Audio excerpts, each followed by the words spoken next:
अगस्त महामुनी आपली योग्यता आम्ही जाणतो आणि या योग्यतेतून आपल्या पूजन पवित्र झाले राजा सकाळ शिवा सामंत शिवा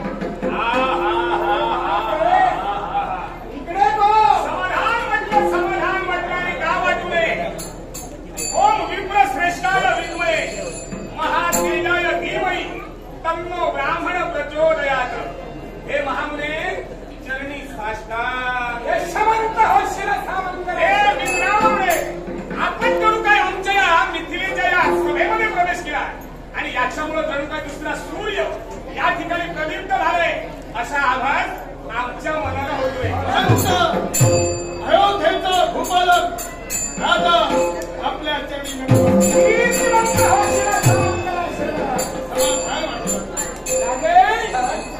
ज्या उद्देशाने या मिथिला नगरीत मी प्रवेश केलाय अर्थात तुम्ही सारे राजे एकाच ठिकाणी मला मिळाला हे फार गरज म्हणजे या क्षणी आपल्या मनात कुठला तरी उद्देश निर्माण झाला आणि म्हणून या मिथिला नगरीपर्यंत आपण आलात। हे मिथिला नरेश आम्ही विवाहबद्ध झालो आणि विवाहबद्ध झाल्याच्या नंतर एक विप्र एक ब्राह्मण एक याचक म्हणून तुमच्या दारी उभा आहे। राजे आम्हाला धनाची आवश्यकता आहे। धनाची आवश्यकता हो विवाह झाल्याच्या नंतर आमच्या वधूच्या आमच्या पत्नीच्या विचारानं आम्ही चालण्यासाठी सिद्ध होतो कारण ती एक गृहलक्ष्मी आहे आणि त्या गृहलक्ष्मीचे शब्द आम्हाला बोलता येत नाही आणि म्हणून तुमच्या राज्यात आम्हाला काही धन मिळेल द्रव्य मिळेल ही अपेक्षा आहे आणि तुमच्यापर्यंत मी आलेलो आहे। आपण विवाह केला ही तर आनंदाची गोष्ट आहे पण जी आमच्या समोर आपण अपेक्षा करतात धनाची अपेक्षा त्याचाच आम्ही एकसारखा विचार करतो आमच्याही या राज्यात न्यूनता आहे ती फक्त धनाची। म्हणजे मी येतोय जागा जागा योग्यच आहे पण जी मागणी केला ती योग्य नाही। आमच्याशी खोटं बोलू नका। एक ब्राह्मण तुमच्या दारी याचक म्हणून उभा आहे आणि त्या ब्राह्मणाला रिक्त हस्त मागे पाठवणं हा राजाचा धर्म आहे। अगस्त महामुनी आपली योग्यता आम्ही जाणतो आहोत ब्राह्मणाला धनाशिवाय त्याच्या इच्छेशिवाय रित्यास पाठवणे आमचा धर्मच नाही पण जे आमच्या जवळ नाही ते आम्ही द्यावं तरी कसं। ज्या द्रव्याच्या लोभानं हे संपूर्ण राज्य तुम्ही चालवत आहात ही द्रव्य राशी तुमच्याकडे असून सुद्धा आम्हाला जर नकार देत असाल तर एक लक्षात ठेवा आमचा बलप्रभाव दाखवून आम्ही शस्त्र घेऊन ही द्रव्य राशी आम्ही अगस्त महामुनी ज्या ब्राह्मणाने आम्हा क्षत्रियाजवळ जे तापबाण दिले ते स्वतःच्या रक्षणासाठी आणि तेच ब्राह्मण तेच अगस्त महामुनी तर शस्त्र घेऊन आमच्या उभ्या माझा तुमच्या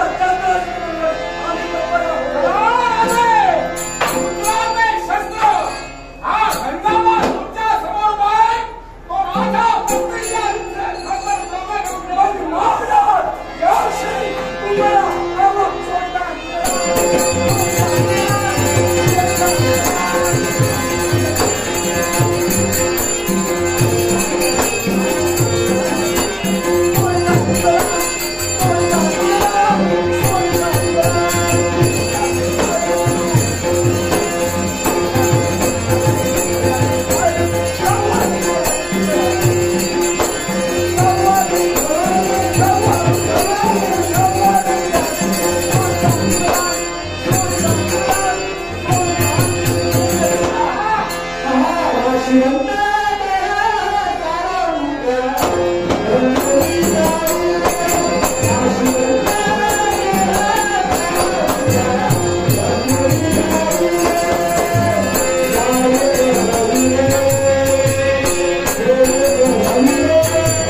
किती आणि कोणत्या वजनानं बोलावं आम्हाला कळतंय, कारण आमच्यापेक्षा तुम्ही श्रेष्ठ आहात. तुमची पूर्ण हकीकत आम्ही ऐकून घेतली, आम्ही स्तब्ध राहिलो, कारण श्रुतवर्मा आपल्याला प्रतिकार करत होते. पण कुठंतरी ते कमी पडले म्हणून शस्त्र आम्ही घातलं. मला सांगा, धनाची आवश्यकता तुम्हाला आहे, गोष्ट आम्हाला कळाली. धन आम्ही काय तुम्हाला देत नाही असं म्हणावं नाही, फक्त आमची राजकर्त्यांची सभा भरलेली आहे. या सभेत विषय आणि मुद्दाच तो आहे, आमची अर्थव्यवस्था तात्पुरती ढासळलेली आहे. तेव्हा धन आम्ही तुम्हाला नाकारत नाही, पण काहीशा कालावधीनं आम्ही धन तुम्हाला प्राप्त करून देऊ म्हटलं. तुमची अर्थव्यवस्था ढासळली, याला कारण कोण? कारण कोण म्हणजे काय? अहो, तुम्ही एकटेच महंत, तुमची पत्नी लोपामुद्रा, याच्यासाठी तुम्ही हे सर्व करतात, बरोबर की नाही? पण हे आम्ही राजकर्ते आहोत, हे समस्त जण जमलेले आहोत, प्रत्येकाची रयत आहे हो, प्रत्येकाचं कुटुंब आहे. मग एवढी कुटुंब सांभाळणं म्हटल्यानंतर अर्थव्यवस्था ढासळणार. आता प्रत्येक दिवस हे सुगीत येत नाही ना. पण राजे, हो, भूमंडळावर तुमचा अधिकार आहे.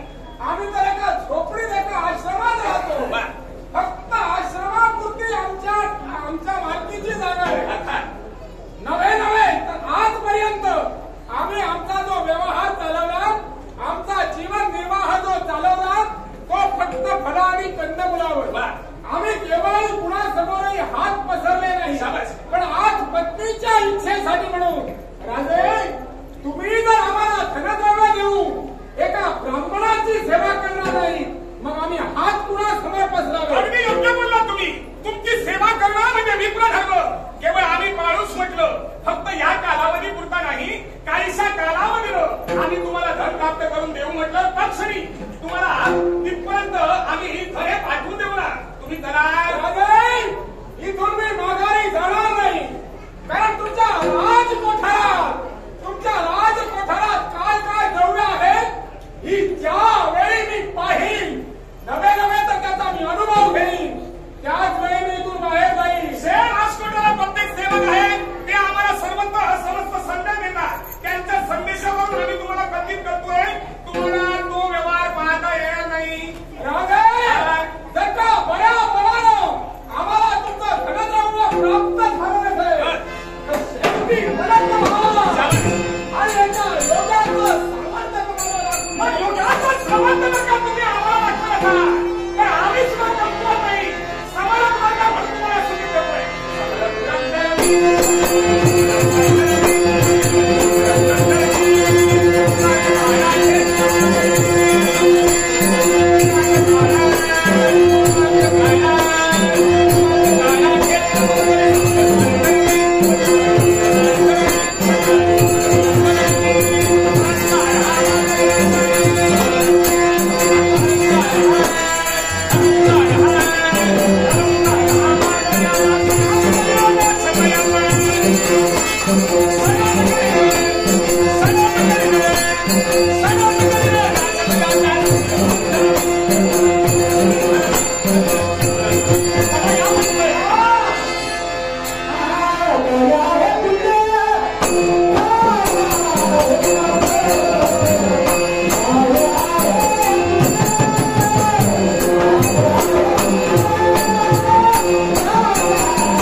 कळकळीची विनंती आपल्याला करतो आहोत.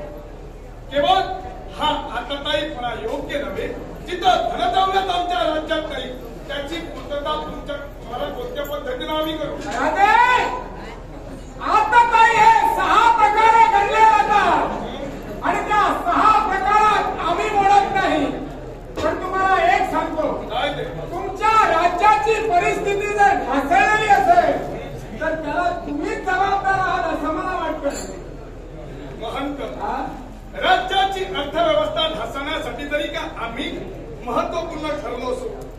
जरी जबाबदार असू तरी तीच पुनश्च सुस्थितीत आणण्यासाठी आम्हाला कर्मप्राप्त आणि कर्मप्राप्त एक तुम्हाला सांगून ठेवतो, आजपर्यंत तर तुमच्या राज्याची व्यवस्था जर अशी बिघडलेली असेल तर तुमच्या राज्यातील लोक कामसू नाहीत, कष्टकरी नाहीत असा त्याचा अर्थ होतोय. मुळीच नाही. याला कारण आहे कोणत्या पद्धतीनं अर्थव्यवस्था ढासळली जाऊ शकते हे सांगता येत नाही. निसर्गाच्या नियमानुसार एखादी जर आपत्ती ओढावली असेल तर त्यासाठी सुद्धा अर्थव्यवस्था लागते. राजन, निसर्गाची आपत्ती वारंवार येत नाही, एकदा केव्हा तरी येते. त्यामुळे निसर्गावर तुम्ही बोट टाकू नका. मला तर असं वाटतंय मी सांगितलेला फक्त एकच मंत्र तुम्ही ध्यानात ठेवा आणि तो मंत्र जर तुम्ही ध्यानात ठेवला तर निश्चित तुमचे